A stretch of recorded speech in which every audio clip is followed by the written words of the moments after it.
ନମସ୍କାର ବନ୍ଧୁଗଣ, ମୁଁ ଶାରଦା ପ୍ରସାଦ ଆପଣମାନଙ୍କୁ ସ୍ୱାଗତ କରୁଛି ଏସ୍ପି ଷ୍ଟଡିଜ୍ର ଆଉ ଗୋଟେ ଭିଡ଼ିଓକୁ। ଆଜିର ଏହି ଭିଡ଼ିଓରେ ବ୍ୟାସକବି ଫକୀରମୋହନ ସେନାପତିଙ୍କ ରଚିତ ରେବତୀ ଗଳ୍ପକୁ ମୁଁ ଆପଣମାନଙ୍କ ସମ୍ମୁଖରେ ଉପସ୍ଥାପନ କରିବା ପାଇଁ ଯାଉଛି। ଆଶା କରୁଛି ମୋର ଉପସ୍ଥାପନା ଆପଣମାନଙ୍କୁ ନିଶ୍ଚିତ ଭାବରେ ଭଲ ଲାଗିବ। ଦୟାକରି ଭିଡ଼ିଓଟିକୁ ଶେଷ ପର୍ଯ୍ୟନ୍ତ ଦେଖନ୍ତୁ ଏବଂ ଏହି କାଳଜୟୀ ରଚନା ଫକୀରମୋହନ ସେନାପତିଙ୍କର ସେତେବେଳର ନାରୀ ଶିକ୍ଷା ପ୍ରତି କିଭଳି ମନୋଭାବ ଥିଲା ତାକୁ ଦୃଷ୍ଟିରେ ରଖି ଏହି ରଚନାଟି କରାଯାଇଥିଲା। ଚାଲନ୍ତୁ ଆଉ କାଳ ବିଳମ୍ବ ନକରି ସେହି ମହାନ ସ୍ରଷ୍ଟାଙ୍କର ଏହି ଗଳ୍ପକୁ ଆଲୋଚନା କରିବା। ରେବତୀ। ଲୋ ରେବତୀ, ଲୋ ରେବି, ଲୋ ନିଆଁ, ଲୋ ଚୁଲି। କଟକ ଜିଲ୍ଲାର ହରିହରପୁର ପ୍ରଗଣା ମଧ୍ୟରେ ଗୋଟିଏ ମଫସଲ ଗ୍ରାମ ନାମ ପାଟପୁର। ଗ୍ରାମ ମୁଣ୍ଡାମୁଣ୍ଡିରେ ଗୋଟିଏ ଘର, ଅଗିଲି ପଛିଲି ଚାରି ବଖରା, ଖଞ୍ଜା ପାଚେରୀ ଚାଳିଆରେ ଢେଙ୍କିଶାଳ, ଅଗଣା ମଧ୍ୟରେ କୂଅ, ଆଗକୁ ଦାଣ୍ଡ ଦୁଆର, ପଛକୁ ବାଡ଼ି ଦୁଆର। ଦାଣ୍ଡ ଦୁଆର ମେଲା ଘରେ ଦାଣ୍ଡ ଲୋକ ବସା ଉଠା କରନ୍ତି। ପ୍ରଜାମାନେ ଖଜଣା ଦେବାକୁ ଆସି ଏହିଠାରେ ବସନ୍ତି। ଶ୍ୟାମବନ୍ଧୁ ମହାନ୍ତି ଜମିଦାର ତରଫରୁ ଗ୍ରାମର କରଣ। ମାସକୁ ଦରମା 2 ଟଙ୍କା। ଦରମା ଛାଡ଼ି ପାଉତି ବିଶୋଧନୀ, ବାହାଲହଣା ଇତ୍ୟାଦିରୁ 2 ପଇସା ହାତ ପୈଠ ହୁଏ। ସବୁ ମିଶାଇଲେ ମାସକୁ 4 ଟଙ୍କାରୁ ଊଣା ହେବ ନାହିଁ। ସଂସାର ଏକରକମ ଚଳେ। ଏକରକମ କିଆଁ, ବୋଇଲେ ଭଲ ଚଳେ। ଏଇଟା ହେଲା ନାହିଁ, ସେଇଟା ଘରେ ନାହିଁ, ଏପରି କଥା ଘରର କାହାରି ମୁହଁରୁ ଶୁଣାଯାଏ ନାହିଁ। ବାଡ଼ିରେ ଶାଗ ମୁଗ ଛାଡ଼ି ସଜନା 2 ଗଛ। ଘରେ ଲଗା ପଡ଼ିଆ ବରଷ ବିଆଣୀ, ଗାଈ 2ଟା ବନ୍ଧା। ଦୁଧ ଟିକିଏ ଚହ୍ଲା ମନ୍ଦାଏ ହାଣ୍ଡି ତଳେ ଲାଗିଥାଏ। ବୁଢ଼ୀ ଚଷୁ ମିଶାଇ ଘଷି ପାରିଦିଏ। କାଠ କିଣା ବୋଧେ ନାହିଁ। ଜମିଦାର 3.5 ମାଣ ଜମି ଚଷିବାକୁ ଦେଇଛନ୍ତି। ଧାନ ବଳେ ନାହିଁ କି କମେ ନାହିଁ। ଶ୍ୟାମବନ୍ଧୁଟି ବଡ଼ ସିଧାସଳଖ ଲୋକ। ପ୍ରଜାମାନେ ମାନନ୍ତି, ସୁଖ ପାଆନ୍ତି। ବାପରେ ଧନରେ କହି ଦୁଆର ଦୁଆର ବୁଲି ଖଜଣା ଅସୁଲ କରେ। କାହାରିଠାରୁ ଅନ୍ୟାୟରେ ପଇସାଟିଏ ନିଏ ନାହିଁ। ପ୍ରଜାମାନେ ଖଜଣା ଦେଇ ପାଉତି ମାଗନ୍ତି ନାହିଁ। ସେ 4 ଆଙ୍ଗୁଳି ତାଳପତ୍ରରେ ଖଣ୍ଡେ ପାଉତି ଲେଖି ବଳେ ବଳେ ଚାଳରେ ଗୁଞ୍ଜି ଦେଇଯାଏ। ଜମିଦାର ପିଆଦା ଆସିଲେ ଗାଁକୁ ଛାଡ଼େ ନାହିଁ। ଆପେ ହାତ ଓଠ ଧରି ଧୂଆଁଖିଆ 2 ପଇସା ଅଣ୍ଟାରେ ଗୁଞ୍ଜି ଦେଇ ବିଦା କରେ। ଶ୍ୟାମବନ୍ଧୁଙ୍କ ଘରେ ଖାଇବାକୁ କୁଟୁମ୍ବ 4 ଜଣ। ଆପେ 2 ପ୍ରାଣୀ, ମା ବୁଢ଼ୀ, 10 ବରଷର ଗୋଟିଏ ଝିଅ। ଝିଅଟିର ନାମ ରେବତୀ। ଶ୍ୟାମବନ୍ଧୁ ସଞ୍ଜବେଳେ ପିଣ୍ଡାରେ ବସି କୃପାସିନ୍ଧୁ ବଦନ ଗାଏ ଆଉ ଭଜନ ଗାଏ। କେବେ କେବେ କାଠ ଦୀପ ରୁଖାଟି ଉପରେ ବୈଠାଟିଏ ଥୋଇ ଭାଗବତ ପଢ଼େ। ରେବତୀ ପାଖରେ ବସି ଶୁଣୁଥାଏ। ସେ ମୁହେଁ ମୁହେଁ ଢେର ଭଜନ ଶିଖିଗଲାଣି। ତା ପିଲା ମୁହଁକୁ ଭଜନଗୁଡ଼ିକ ଖୁବ୍ ମାନେ। ସଞ୍ଜବେଳେ ବାପା ପାଖରେ ବସି ଭଜନ ଗାଇଲେ ଗାଁର କୌଣସି କୌଣସି ଲୋକ ଆସି ଶୁଣନ୍ତି। ରେବତୀ ବାପା ପାଖରୁ ଗୋଟିଏ ଭଜନ ଶିଖିଥିଲା। ସେଇଟି ଗାଇଲେ ଶ୍ୟାମବନ୍ଧୁ ବଡ଼ ଖୁସି ହୁଏ। ପ୍ରତିଦିନ ଝିଅକୁ ଗାଇବାକୁ କହେ। ରେବତୀ ଗାଏ। କାଆଗେ କରିବି ଗୁହାରି, ତୁମେ ନ ଚାହିଁଲେ ନାଥ ଗରିବ ଜୀବ ସରି। କର ବା ନ କର ତ୍ରାଣ, ପଦେ ସମର୍ପିଛି ପ୍ରାଣ। ହୃଦୟ ଅଛି ତମ ନାମ ଧରି, ତୁମ୍ଭ ବିନା ତ୍ରିଜଗତ ଶୂନ୍ୟ ହେ ହରି। ଶୀତଳ କର ଜୀବନ ପ୍ରେମାମୃତ ଦାନ କରି। 2 ବର୍ଷ ତଳେ ସ୍କୁଲ ଡେପୁଟି ଇନ୍ସପେକ୍ଟର ମଫସଲ ଗସ୍ତକୁ ଯିବା ସମୟରେ ପାଟପୁରରେ ରାତିଏ ରହିଯାଇଥିଲେ। ଗ୍ରାମର ମୁଖିଆ ମୁଖିଆ 4-5 ଜଣ ଲୋକ କୁହାପୋଛା କରିବାରୁ ଡେପୁଟି ବାବୁ ଓଡ଼ିଶା ବିଭାଗର ଇନ୍ସପେକ୍ଟରଙ୍କ ଠାରୁ ରିପୋର୍ଟ କରି ଗୋଟିଏ ଅପର ପ୍ରାଇମେରୀ ସ୍କୁଲ ବସାଇ ଦେଇଛନ୍ତି। ଶିକ୍ଷକ ବେତନ ମାସକୁ 4 ଟଙ୍କା। ଏହି 4 ଟଙ୍କା ସରକାରରୁ ମିଳେ। ଏହାଛଡ଼ା ପ୍ରତି ପିଲା ମାସକୁ ଅଣାଏ ଲେଖାଏଁ ଦିଅନ୍ତି। ଶିକ୍ଷକଟି କଟକ ନର୍ମାଲ ସ୍କୁଲର ଅବଧାନ ବିଭାଗର ଉତ୍ତୀର୍ଣ୍ଣ ଛାତ୍ର। ନାମ ବାସୁଦେବ। ନାମଟି ଯେପରି ବାସୁଦେବ, ଲୋକଟା ମଧ୍ୟ ସେହିପରି ବାସୁଦେବ। ଟୋକାଟାର ଭିତର ବାହାର ସୁନ୍ଦର। ଗାଁ ମଝିରେ ଚାଲିଯିବା ବେଳେ ମୁଣ୍ଡ ଟେକି କାହାକୁ ଚାହେଁ ନାହିଁ। ବୟସ ଅନ୍ଦାଜ 20। ସୁନ୍ଦର ରୂପ, ଯେମନ୍ତ ଗୋଟିଏ ଚାଉଳରେ ଗଢ଼ା। ପିଲାଦିନେ ପିହୁଳା ରୋଗ ହୋଇଥିଲା। ତା ମା ମୁଣ୍ଡରେ ତତଲା ବୋତଲ ମୁହଁ ଚିହ୍ନ ଦେଇଥିଲା। ସେ ଚିହ୍ନ ଆଜି ଯାଏ ଅଛି। ବରଂ ସେ ଚିହ୍ନ ତାକୁ ମାନେ। ବାସୁଦେବ ପିଲାକାଳରୁ ମା ବାପ ଛେଉଣ୍ଡ, ମାମୁଁ ଘରେ ରହି ମଣିଷ ହୋଇଛି। ବାସୁଦେବ ଜାତିରେ କରଣ, ଶ୍ୟାମବନ୍ଧୁ ମଧ୍ୟ କରଣ। କେବେ ପୁନେଇ ଗୁରୁବାରରେ ଘରେ ପିଠାଟା ପଣାଟା ହେଲେ ଶ୍ୟାମବନ୍ଧୁ ପାଠଶାଳାକୁ ଯାଇ କହି ଆସେ, ବାପା ବାସୁ, ସଞ୍ଜବେଳେ ଟିକେ ଆମ ଘରକୁ ଯିବ, ତୁମ ମାଉସୀ ଡାକିଛନ୍ତି। ଏହିପରି ଯିବା ଆସିବାରେ ସେମାନଙ୍କ ମଧ୍ୟରେ ଗୋଟିଏ ମାୟା ଲାଗିଗଲାଣି। ରେବତୀ ମା ବାସୁକୁ ଦେଖିଲେ କହେ, ଆହା, ମା ଛେଉଣ୍ଡଟି କ'ଣ ଖାଏ, କିଏ ତା ଖାଇବା ଦେଖୁଛି। ବାସୁ ପ୍ରତିଦିନ ସଞ୍ଜବେଳେ ଯାଇ ଶ୍ୟାମବନ୍ଧୁ ପାଖରେ ଘଡ଼ିଏ ଅଧେ ବସି ଆସେ। ବାସୁକୁ ଦୂରରୁ ଦେଖିଲେ ବାସୁ ଭାଇ ଅଇଲେ ବୋଲି ରେବତୀ ପାଟି କରି ବାପାକୁ କହେ।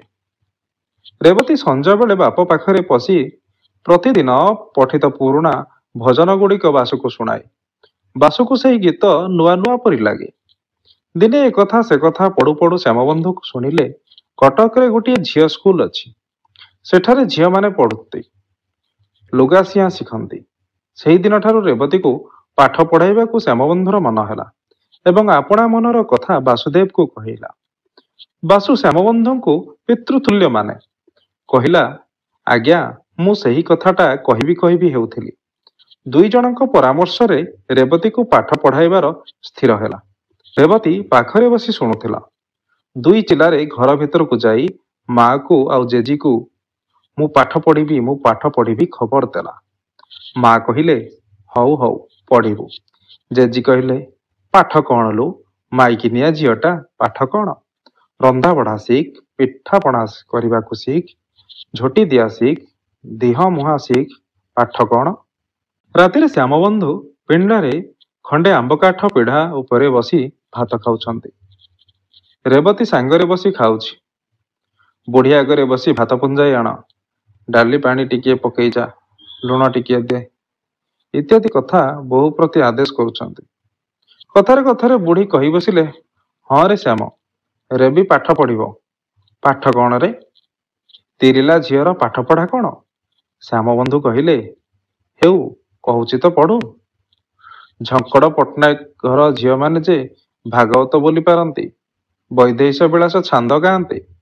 ରେବତୀ ଭାରି ଖପା ହୋଇଯାଇ ଜେଜିକୁ ଗାଳି ଦେଇ କହିଲା, ଯା ଲୋ ବୁଢ଼ୀ, ଡୁଗ୍ରିଟା। ତାହା ବାଦ ଅଳି କରି ବାପାଙ୍କୁ କହିଲା, ନା ବାପା, ମୁଁ ପାଠ ପଢ଼ିବି। ଶ୍ୟାମବନ୍ଧୁ କହିଲେ, ହଁ ହଁ, ତୁ ପଢ଼ିବୁ। ସେଦିନ କଥା ଏତିକି। ତହିଁ ଆରଦିନ ଉପରଓଳି ବାସୁଦେବ ସୀତାନାଥ ବାବୁଙ୍କ ପ୍ରଥମ ପାଠ ଖଣ୍ଡିଏ ନେଇ ରେବତୀକୁ ଦେବାରୁ ସେ ବଡ଼ ଖୁସି ହୋଇ ବାପା ପାଖରେ ବସି କିତାପର ମୂଳ ପୁଡ଼ାଠାରୁ ଶେଷ ପୁଡ଼ା ଯାଏ ଓଲଟାଇ ଦେଖିଲା। ସେଥିରେ ହାତୀ, ଘୋଡ଼ା, ଗୋରୁ ଇତ୍ୟାଦିର ଛବି ଦେଖି ଭାରି ଖୁସି ହୋଇଗଲା। ରଜାମାନେ ହାତୀ ଘୋଡ଼ା ବାନ୍ଧି ଖୁସି ହୁଅନ୍ତି, କେହି ହାତୀ ଘୋଡ଼ା ଚଢ଼ି ଖୁସି ହୁଏ। ଆମ ରେବି ଛବିଟା ଦେଖି ଖୁସି। ରେବି ଧାଇଁ ଯାଇ ମାଆକୁ କିତାପର ଛବି ସବୁ ଦେଖାଇଲା। ତାହା ବାଦ ଜେଜିକୁ ଦେଖାଇଲା। ଜେଜି କିଞ୍ଚିତ୍ ବିରକ୍ତି ହୋଇ କହିଲା, ହଁ, ଯା ଯା। ରେବି ତାହାକୁ ଦୂର ଗାଳି ଦେଇ ଫେରି ଆସିଲା। ଆଜି ଦିନଟି ଭଲ, ଶ୍ରୀପଞ୍ଚମୀ। ରେବତୀ ସକାଳୁ ବୁଡ଼ ପାରି ଗାଧୋଇ ନୂଆ ଲୁଗା ଖଣ୍ଡିଏ ପିନ୍ଧି ଘର ବାହାର ହେଉଛି। ବାସୁଭାଇ ଆସିଲେ କିତାବ ପଢ଼ାଇଦେବ। ବୁଢ଼ୀ ଭୟରେ ବିଦ୍ୟାରମ୍ଭର ଆୟୋଜନ କିଛି ହୋଇ ନାହିଁ। ବେଳ 6 ଘଡ଼ି ସମୟରେ ବାସୁ ଯାଇ ପଢ଼ାଇଦେଲା। ସ୍ୱରେ ଅ, ସ୍ୱରେ ଆ, ହର୍ଷ୍ ଇ, ଦୀର୍ଘ ଇ, ହର୍ଷ୍ ଉ, ଦୀର୍ଘ ଉ ଇତ୍ୟାଦି। ପ୍ରତିଦିନ ପଢ଼ା ଚାଲିଲା।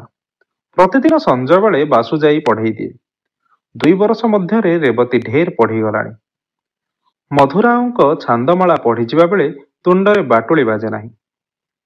ଦିନେ ରାତିରେ ଶ୍ୟାମବନ୍ଧୁ ବସି ଭାତ ଖାଇବା ବେଳେ ମା ପୁଅ 2 ଜଣ କଥାବାର୍ତ୍ତା ହେଲେ। ପୂର୍ବେ ବୋଧକରୁ କିଛି କଥା ହୋଇଥିଲା, ଆଜି ସେହି କଥାର ଉପସଂହାର। ଶ୍ୟାମବନ୍ଧୁ କହିଲେ, କି ମା, ଭଲ ହେବ ନାହିଁ କି? ବୁଢ଼ୀ କହିଲା, ହଁ, ଭଲ ତ ହେବ। ଜାତି କଥାଟା ବୁଝିଛୁ ନା? ଶ୍ୟାମବନ୍ଧୁ, ମୁଁ ଆଜି ଯାଏ ଆଉ କ'ଣ ବୁଝୁଥିଲି? ଭଲ କରଣ, ଗରିବ ପୁଅ, ହେଲେ କ'ଣ ହେବ, ଜାତି ଭଲ। ବୁଢ଼ୀ, ଧନ ଦୌଲତ ନାହିଁ ବିଚାର, ଜାତି କଥାଟା ଆଗେ ପଚାର। ଘରେ ରହିବ ତ? ଶ୍ୟାମ ବନ୍ଧୁ। ଘରେ ନ ରହି କୁଆଡ଼େ ଯିବ? ହଜାର ହେଲେ ମାମୁଁ ମାଇନା, ଆଉ କ'ଣ? ରେବତୀ ପାଖରେ ବସି ଭାତ ଖାଉଥିଲା। ଏହି କଥାର ମର୍ମ ସେ କ'ଣ ବୁଝିଲା ସେ ଜାଣେ। ମାତ୍ର ସେହି ଦିନଠାରୁ ତାହାର ଭାବଭଙ୍ଗୀ ଅନ୍ୟ ରକମ ଦେଖୁଅଛୁ। ତାକୁ ବାପା ଆଗରେ ବାସୁଭାଇ ପଢ଼ାଇ ଦେଲେ କିପରି ଗୋଟିଏ ଲାଜ ମାଡ଼େ। ଅକାରଣ ସକାରଣ ସବୁବେଳେ ହସ ମାଡ଼େ। ମୁଣ୍ଡ ତଳକୁ ପୋତି ଦେଇ ଦୁଇ ଓଠ ବୁଜି ହସ ଲୁଚାଏ।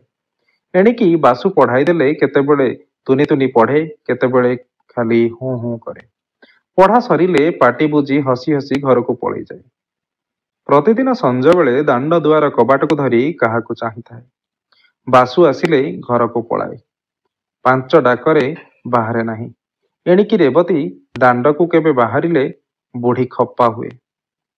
ଦେଖୁ ଦେଖୁ ପଞ୍ଚମୀ 2 ବରଷ ହୋଇଗଲାଣି। ବିଧାତାଙ୍କର ବିଧାନ କାହାର ଦିନ ସମାନ ଭାବରେ ଯିବ ନାହିଁ। ଫଗୁଣ ମାସିଆ ଦିନ। କାହିଁ କିଛି ନାହିଁ, ଅଚାନକ କାହୁଁ ବାଡ଼ି ଆସିଲା। ସକାଳେ ଗ୍ରାମରେ ଶୁଣାଗଲା ଗୁମାସ୍ତା ଶ୍ୟାମବନ୍ଧୁ ମହାନ୍ତିଙ୍କୁ ବାଡ଼ି ଧରିଛି। ମଫସଲ ଗାଁରେ ବାଡ଼ି ପଡ଼ିଲେ ତାଟି କବାଟ ପଡ଼ିଯାଏ। ବାଡ଼ି ବୁଢ଼ୀ ସତେ ପରା, ଟୋକେଇଟିଏ କାଖେଇ ଦାଣ୍ଡରେ ମନୁଷ୍ୟ ଗୋଟାଉଅଛି, ଏପରି ସମସ୍ତେ ମଣନ୍ତି। ଦୁଆରକୁ କାହାରି ବାସିବାର ନାହିଁ। ମାଇକିନିଆ ଦୁଇଟା କ'ଣ କରିବେ? ପିଲାଟା ଡାକ ପାଡ଼ି ଘର ବାହାର ହେଉଅଛି। ବାସୁଦେବ ଶୁଣି ସ୍କୁଲ ଛାଡ଼ି ଧାଇଁଲା। ଡର ନାହିଁ, ଭୟ ନାହିଁ, ଆପଣା ଶରୀର ପ୍ରତି ଭାବନା ନାହିଁ। ଶ୍ୟାମବନ୍ଧୁ ପାଖରେ ବସି ଗୋଡ଼ରେ ହାତ ବୁଲାଉଥାଏ। ପାଣି ଟୋପାଏ ଟୋପାଏ ମୁହଁରେ ଦେଉଥାଏ। ବେଳ 3 ପ୍ରହର ସମୟରେ ଶ୍ୟାମବନ୍ଧୁ ବାସୁ ମୁହଁକୁ ଚାହିଁ ଖନେଇ ଖନେଇ କହିଲା, ବାସୁ, ଏ ବଁ ଗିଲା। ବାସୁକୁ ଭୋ ଭୋ କରି ଡକା ପଡ଼ିଲା। ଘରେ ଚହଳ ପଡ଼ିଗଲା। ରେବତୀ ଭୂଇଁରେ ପଡ଼ି ଗଡ଼ୁଥାଏ। ଗ୍ରାମର ଲୋକେ ଶୁଣି କହିଲେ, ହୋଇଗଲା ପରା। ଦେଖ ଦେଖ ଦେଖ, ସଞ୍ଜ ବେଳକୁ କିଛି ନାହିଁ। କ'ଣ କରିବେ? ବାସୁଟା କାଲିକା ପିଲା, ଆଉ 2ଟା ଭୁଆସୁଣୀ। ଗ୍ରାମର ବନା ସେଠି ଧୋବା, ଜଣେ ଜାଣିବା ଶୁଣିବା ଲୋକ। ତା ଦେହକରେ 50 କି 60 ପାର କଲାଣି। କାଲି ହେଲେ ଯିବାକୁ ହେବ, ଆଜି ହେଲେ ଯିବାକୁ ହେବ। ଲୁଗାପଟା 2 ଖଣ୍ଡ ମଧ୍ୟ ମିଳିବାର ଭରସା। ଗାମୁଛାଟାଏ ଅଣ୍ଟାରେ ଭିଡ଼ି ଦେଇ କୁରାଢ଼ିଟାଏ କାନ୍ଧରେ ପକାଇ ହାଜର ହୋଇଗଲା। ଗ୍ରାମରେ କରଣ ସେହି ଘରକ। ଶାଶୁ ବୋହୂ ବାସୁଦେବ 3 ଜଣ ଧରାଧରି କରି କର୍ମ ଚଳାଇଲେ। ସେ ସମୟର କଥାଗୁଡ଼ିକ ଲେଖିବାକୁ ଆମ୍ଭେମାନେ ନିତାନ୍ତ ଅକ୍ଷମ। ଶ୍ମଶାନରୁ ଫେରି ଆସିବାକୁ କୁଆଁତାରା ଉଇଁଲାଣି। ଘରେ ପଶିବା ମାତ୍ରକେ ରେବତୀ ମା ପୋଖରୀ ପାଣି ଗଲା। ଦେଖ ଦେଖ, ଦିନ 2 ପ୍ରହର ଗ୍ରାମରେ ହାଟ ହେଲା, ରେବତୀ ମା ନାହିଁ। ଦିନ ଚାଲିଯାଏ, କାହାରି ଲାଗି ଦିନ ବସି ରହେ ନାହିଁ। କାହାର ପାଲିଙ୍କି ଉପରେ ପାଟଛତା, କାହାରି ବେଡ଼ି ଉପରେ କୋରଡ଼ା। ଦିନ ଯାଉଛି ସମସ୍ତଙ୍କର, ଯିବ ସମସ୍ତଙ୍କର। ଦେଖୁ ଦେଖୁ 3 ମାସ କଟିଗଲାଣି। ଶ୍ୟାମବନ୍ଧୁ ଘରେ 2 ଗୋଟି ଗାଈ ଥିଲେ। ତହବିଲ ବାକି ଟଙ୍କା ସକାଶେ ଜମିଦାର ଘର ଲୋକେ ଆସି ବାନ୍ଧି ଘେନିଗଲେ। ଆମେମାନେ ଜାଣୁ, ଜମିଦାର ଘର ଟଙ୍କାକୁ ଶ୍ୟାମବନ୍ଧୁ ଶିବ ନିର୍ମାଲ୍ୟ ପରି ଜ୍ଞାନ କରେ। ଟଙ୍କାଟିଏ ଅସୁଲ ହେଲେ ଜମିଦାର କଚେରୀରେ ପଇଠ ନ କରିବା ଯାଏ ତାହାର ନିଦର ଥାଏ ନାହିଁ। ମାତ୍ର ତାହା ଉପରେ ଟଙ୍କା ଥାଉ ବା ନଥାଉ, ଗାଈ 2ଟି ବଡ଼ ଦୁଧିଆଳି, ଏକଥା ପୂର୍ବରୁ ଜମିଦାରଙ୍କୁ ଜଣାଥିଲା। ଏହା ଛଡ଼ା ଜମିଦାର ଚଷିବାକୁ ଯେ 3 ମାଣ ଜମି ଦେଇଥିଲେ, ତାହା ଛଡ଼ାଇ ନେଲେଣି। ହଳିଆଟା ବା ଘରେ ଆଉ କିଆଁ ରହିବ? ଦୋଳ ପୂର୍ଣ୍ଣିମା ଦିନ ସେ ଛାଡ଼ିଗଲା। ବଳଦ 2ଟା 17.5 ଟଙ୍କାରେ ବିକା ଯାଇଥିଲା। 2 ଜଣଙ୍କ କ୍ରିୟାରେ ଖର୍ଚ୍ଚ ଯାଇ ଯାହା ବଳିଥିଲା ସଟା ବଟା କରି ମାସେ ଚଳିଲା। ଆଜି ଢାଳଟା, କାଲି ପିତଳଟା, ସଟା ବଟା ବନ୍ଧା ଛନ୍ଦାରେ ଆଉ ମାସେ ଗଲା। ବାସୁ 2 ଓଳି ଦୁଆରକୁ ଆସେ, ରାତି ଘଡ଼ିଏ ଯାଏଁ ଥାଏ। ଆଈ ନାତୁଣୀ ଶୋଇବାକୁ ଗଲେ ବସାକୁ ଯାଏ। ବାସୁ କିଛି ଟଙ୍କା ପଇସା ଦେଲେ ଆଈ ବା ନାତୁଣୀ କେହି ନିଅନ୍ତି ନାହିଁ। ବଳେଇ ବଳେଇ କିଛି ଦେଲେ ତାହା ଠଣାରେ ପଡ଼ିଥାଏ। ବାସୁ ଜାଣିପାରି ଆଉ କିଛି ଦିଏ ନାହିଁ। ବୁଢ଼ୀ ପାଖରୁ ଗୋଟାଏ 2ଟା ପଇସା ନେଇ ସଉଦା କିଣିଦିଏ। ସେହି 2 ପଇସାର ସଉଦାରେ 8-10 ଦିନ ଚଳିଯାଏ। ଘରର ଚାଳ ଉଡ଼ିଗଲାଣି, ଛାଉଣି ଦରକାର। ବାସୁ 2 ଟଙ୍କାର ନଡ଼ା କିଣି ବାଡ଼ିରେ ଗଦେଇ ଅଛି। ଶରଣ ହେବାରୁ ଛପରବନ୍ଦୀ ହୋଇପାରି ନାହିଁ। ବୁଢ଼ୀ ଏବେ ଆଉ ଦିନ ରାତି ବସି କାନ୍ଦେ ନାହିଁ, କେବଳ ସଞ୍ଜ ହେଲେ ବସି କାନ୍ଦେ। କାନ୍ଦି କାନ୍ଦି ତଳେ ପଡ଼ିଯାଏ, ସେହିଠାରେ ରାତି କଟେ। ରେବତୀ ଧକେଇ ଧକେଇ ପାଖରେ ପଡ଼ିଯାଏ। ବୁଢ଼ୀ ଆଖିକି ଏବେ ଭଲ ହୋଇ ଦିଶୁନାହିଁ, ବାୟାଣୀ ପରି ହୋଇଗଲାଣି। ଏବେ କାନ୍ଦିବାର ଉଣା କରି ରେବତୀକୁ ଗାଳି ଦେବାକୁ ଆରମ୍ଭ କରିଛି। ଏତେ ଯେ ଦୁଃଖ, ଏତେ ଯେ ଦୁର୍ଦ୍ଦଶା, ସବୁର ମୂଳ କାରଣ ରେବତୀ। ଏହା ସେ ମନ ମଧ୍ୟରେ ସ୍ଥିର ସିଦ୍ଧାନ୍ତ କରିସାରିଲାଣି। ରେବତୀ ପାଠ ପଢ଼ିବାରୁ ପୁଅ ମଲା, ବୋହୂ ମଲା, ହଳିଆ ଛାଡ଼ିଗଲା, ବଳଦ ବିକାଗଲା, ଜମିଦାର ଘର ଗାଈ ବାନ୍ଧି ନେଇଗଲା। ରେବତୀ କୁଲକ୍ଷଣୀ, ସେ କୁଢ଼ଙ୍ଗୀ, ସେ ଲକ୍ଷ୍ମୀ ହୁଡ଼ି। ବୁଢ଼ୀ ଆଖିକି ଯେ ଦିଶୁନାହିଁ, ତାହାର କାରଣ ରେବତୀର ପାଠପଢ଼ା। ବୁଢ଼ୀ ଗାଳି ଦେବା ବେଳେ ରେବତୀ ଆଖିରୁ ଦୁଇ ଧାରା ବହି ଯାଉଥାଏ। ଡରେ ବୁଢ଼ୀ ପାଖରେ ସେ ଛିଡ଼ା ହୋଇପାରେ ନାହିଁ। ବାଡ଼ି ଦୁଆରେ ନହିଲେ ଘର କୋଣରେ ମୁହଁ ଘୋଡ଼ାଇ କାଠଟି ପରି ବସିଥାଏ। ବାସୁ ମଧ୍ୟ ଦୋଷୀ, କାରଣ ରେବତୀ ତ ଏତେ ଦିନ ଯାଏ ପଢ଼ୁନଥିଲା। ସେହି ଆସି ସିନା ପଢ଼ାଇ ଦେଲା। ମାତ୍ର ବୁଢ଼ୀ ବାସୁକୁ କିଛି କହିପାରେ ନାହିଁ। ବାସୁ ନହେଲେ ଘର ଦଣ୍ଡେ ଅଚଳ। ପୁଣି ଜମିଦାର ଘର ଲଟ୍ ଛାଡ଼ି ନାହିଁ। ଜମିଦାର ଘର ଲୋକ ଆସି ଆଜି ଏ ହିସାବଟା, କାଲି ସେ ହିସାବଟା ମାଗେ।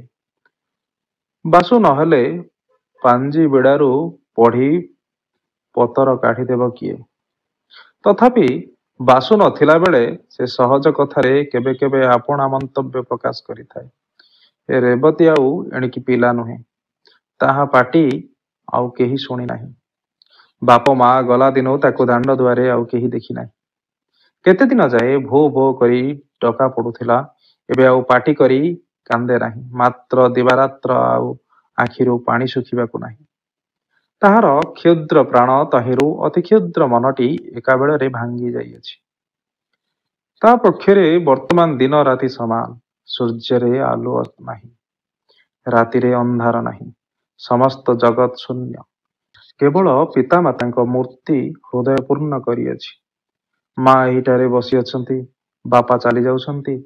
ତା ଆଖିରେ କେବଳ ଏହି ଦୁଇଟା ଦିଶୁଛି। ବାପା ମା ମରିଯାଇଛନ୍ତି, ଆଉ ସେମାନେ ଆସିବେ ନାହିଁ, ଏକଥା ସେ ବିଶ୍ୱାସ କରିପାରୁନାହିଁ। ପେଟରେ ଭୋକ ନାହିଁ, ଆଖିରେ ନିଦ ନାହିଁ। ଦିବାନିଶି ଅନୁକ୍ଷଣ ପିତାମାତା ଧ୍ୟାନ। ଜେଜିମା ଡରରେ ଖାଇବାକୁ ବସେ, ଭୂଇଁରୁ ପ୍ରାୟ ଉଠେ ନାହିଁ। ଦେହରେ ହାଡ଼ ଚମ ଦୁଇ ଖଣ୍ଡ ଅଛି। କେବଳ ବାସୁଦେବ ଘରକୁ ଆସିଲେ ଉଠି ବସେ। ବଡ଼ ବଡ଼ ଆଖି ଦୁଇଟାରେ ଜଳ ଜଳ କରି ବାସୁକୁ ଚାହିଁଥାଏ। ବାସୁ ଅନାଇଲେ ସାନ ନିଶ୍ୱାସଟିଏ ପକାଇ ମୁଣ୍ଡ ପୋତି ଦିଏ। ବାସୁ ପାଖରେ ଥିବା ଯାଏ ତାକୁ ଚାହିଁ ରହିଥାଏ। ସେତେବେଳେ ଆଉ କିଛି ଜ୍ଞାନ ନଥାଏ। ଆଖିରେ ବାସୁଦେବ, ଚିନ୍ତା ବାସୁଦେବ, ସମସ୍ତ ହୃଦୟଟା ବାସୁଦେବମୟ। ଶ୍ୟାମବନ୍ଧୁ ମରିବାର ଆଜିକୁ ହାତଗଣତିରେ 5 ମାସ, ଜ୍ୟେଷ୍ଠ ମାସିଆ ଦିନ। ଠିକ୍ ଦିନ ଦ୍ୱିପ୍ରହର ବେଳେ ବାସୁ ଦୁଆରେ ଡାକିଲା।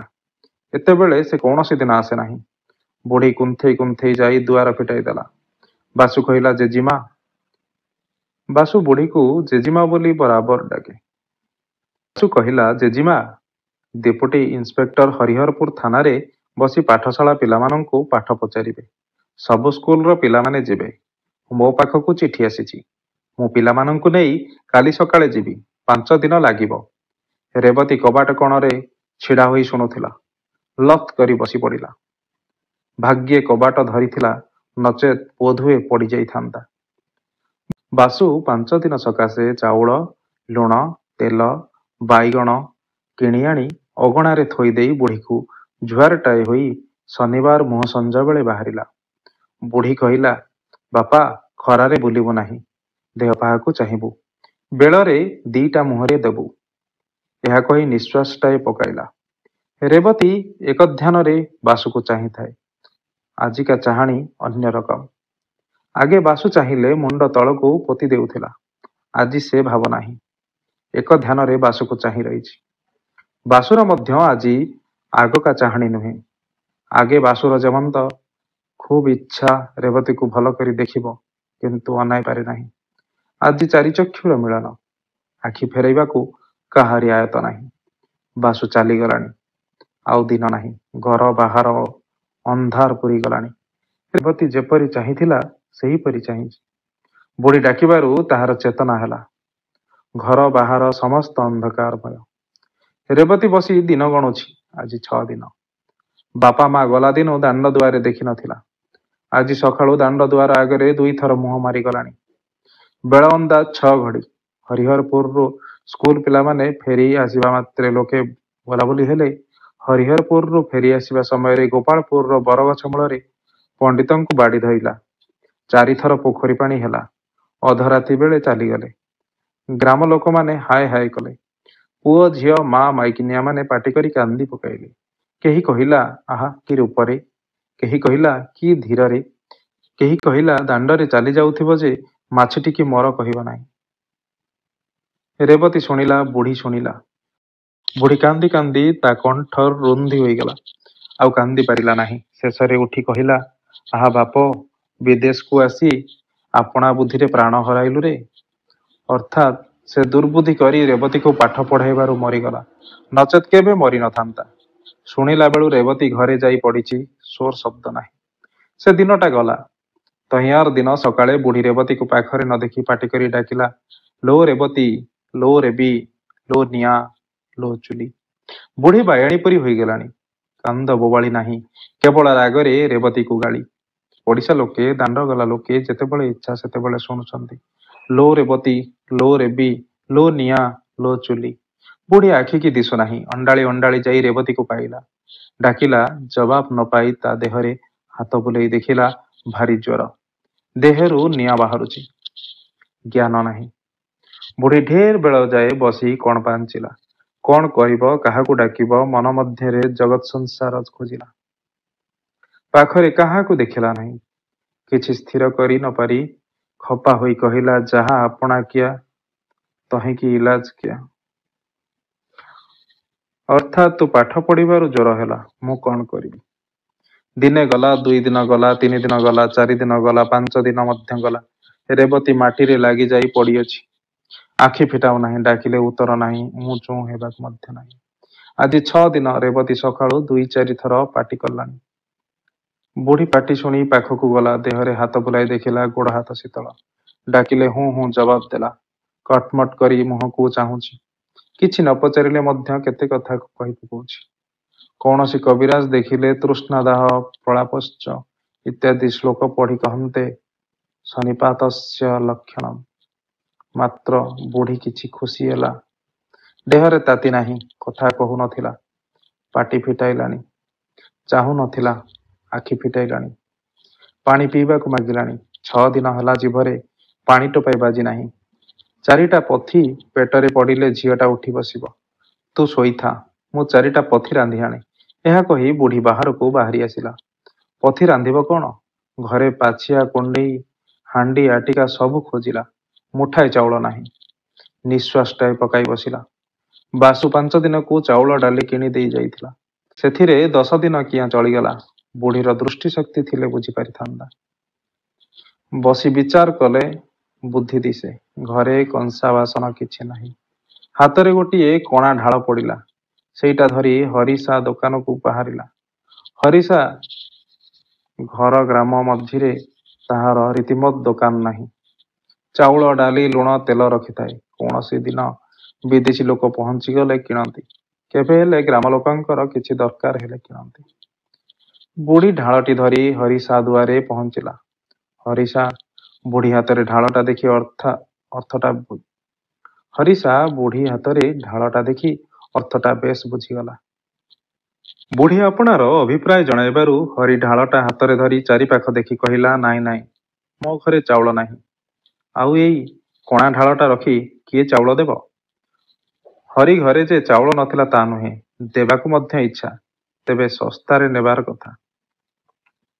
ଚାଉଳ ନଥିବାର ଶୁଣି ବୁଢ଼ୀ ମୁଣ୍ଡରେ ତ ବଜ୍ର ପଡ଼ିଲା। କ'ଣ କରିବି, ଝିଅଟା ଜ୍ୱରରୁ ଉଠିଛି। ତା ମୁହଁରେ କ'ଣ ଦେବି? ଘଡ଼ିଏ ବସିଗଲା। ବେଳ ବୁଡ଼ିଗଲାଣି। ହରିକୁ 2 ଥର ଅନାଇଲା। ଯାଏ, ଝିଅଟା କ'ଣ କରୁଛି ଦେଖେ। ଢାଳଟି ଧରି ଉଠୁଛି। ହରି କହିଲା, ଦିଅ ଦିଅ, ଢାଳଟା ଦିଅ, ଦେଖେ ଘରେ କ'ଣ ଅଛି। ହରି ଢାଳଟା ରଖି 4ମାଣ ଚାଉଳ, ଅଧମାଣ ଯାଇ, କିଛି ଲୁଣ ଦେଲା। ବୁଢ଼ୀ 4-6 ଜାଗା ବସି ଉଠି ଘରେ ପହଞ୍ଚିଲା। ଏପର୍ଯ୍ୟନ୍ତ ବୁଢ଼ୀ ଦାନ୍ତରେ ଦାନ୍ତ କାଠି ବାଜି ନାହିଁ। ଦେହ ମନର କଷ୍ଟ କଥା କ'ଣ କହିବୁ। ଘରେ ପହଞ୍ଚି ରେବତୀକୁ ଡାକିଲା। ତାହାର ବିଶ୍ୱାସ ରେବତୀ ଭଲ ହୋଇଗଲାଣି। ପାଣି କାଢ଼ିଦେବ, ସେ ଭାତ ରାନ୍ଧିବ। ରେବତୀ ଜବାବ ନ ଦେବାରୁ ସେ ଭାରି ଖପା ହୋଇଯାଇ ଡାକିଲା, ଲୋ ରେବତୀ, ଲୋ ରେବି, ଲୋ ନିଆଁ, ଲୋ ଚୁଲି। ଜବାବ ନାହିଁ। ଏଣେ ରେବତୀର ସନ୍ନିପାତ ରୋଗ କ୍ରମଶଃ ବଢ଼ୁଅଛି। ଭୟାନକ ଯନ୍ତ୍ରଣା। ଦେହ କ୍ରମଶଃ ଶୀତଳ ହେଉଛି। ଜିଭ ଶୁଖିଲାଣି। ଭୟଙ୍କର ପିପାସା ଜିଭଟା ଯେମନ୍ତ ଭିତରକୁ ଚାଲି ଯାଉଛି। ଥଣ୍ଡା ଜାଗାକୁ ଯିବାର ଇଚ୍ଛା। ଘରଯାକ ଗଡ଼ି ଗଡ଼ି ବାହାରକୁ ଆସିଲା, ସୁଖ ଲାଗିଲା ନାହିଁ। ବାଡ଼ି ଦୁଆରକୁ ଯାଇ ପିଣ୍ଡାରେ ବସିଲା।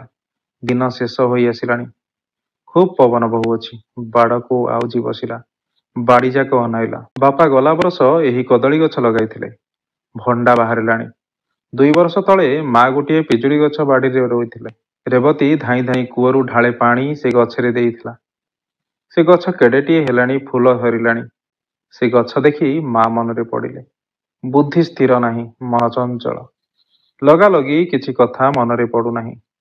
ମାତ୍ର ମାତାର ଆନନ୍ଦମୟୀ ମୂର୍ତ୍ତି ଆଉ ମନକୁ ଛାଡ଼ୁନାହିଁ। ସଞ୍ଜ ଗଡ଼ିଗଲାଣି। ଗଛ ମୂଳରୁ ଡାଳରୁ ଅନ୍ଧକାର ଗୁଡ଼ାକ ବାହାରି ବାଡ଼ି ପୂରିଗଲାଣି। ଆଉ କିଛି ଦିଶୁନାହିଁ।